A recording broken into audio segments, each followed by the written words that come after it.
علامہ doctor محمد اقبال 9 نومبر 1877 کو سیالکوٹ میں پیدا ہوئے۔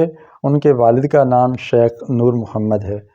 آپ نے ابتدائی تعلیم عربی اور فارسی وہیں سیالکوٹ کے اندر ہی حاصل کی، اور یہ خاص 2 علوم اور زبانیں مولوی میر حسن سے انہوں نے سیکھیں، اور فارسی کے اندر، عربی کے اندر اخلاق کی اعلیٰ تعلیم موجود ہے۔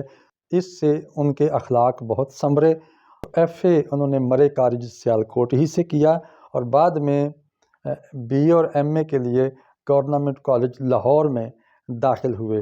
وہاں انہوں نے پروفیسر آرنلڈ سے فلسفہ اور تاریخ پڑھی، اور وہ بھی بڑے منجھے ہوئے استاذ تھے، پروفیسر تھے، عربی کے بھی ماہر تھے اور فارسی کے بھی۔ پھر قانون کی تعلیم کے لیے وہ یورپ چلے گئے، انگلستان میں 1905 میں۔ وہاں سے قانون کی ڈگری حاصل کی، بیرسٹر بنے، اور پھر جرمنی چلے گئے اور وہاں سے ڈاکٹر آف فلسفی کیا، فلسفہ کے اندر پی ایچ ڈی کیا انہوں نے 1908 میں۔ اب واپس وطن میں آئے تو گورنمنٹ کالج لاہور ہی میں انہوں نے پڑھانا شروع کر دیا، اور تدریس کا آغاز عربی کی تدریس سے اور فلسفہ کی تدریس سے کیا۔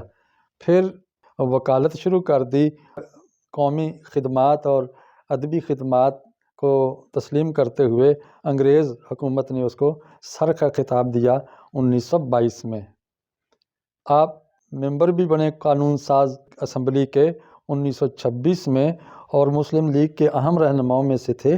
انہی کی دعوت پہ قائد اعظم نے آ کے مسلم لیگ کی قیادت کی۔ آپ الہ آباد کے مقام پر صدارتی خطبہ میں پاکستان کا تصور پیش کرتے ہیں، اور وہاں سے پھر قیام پاکستان کی تحریک چلتی ہے۔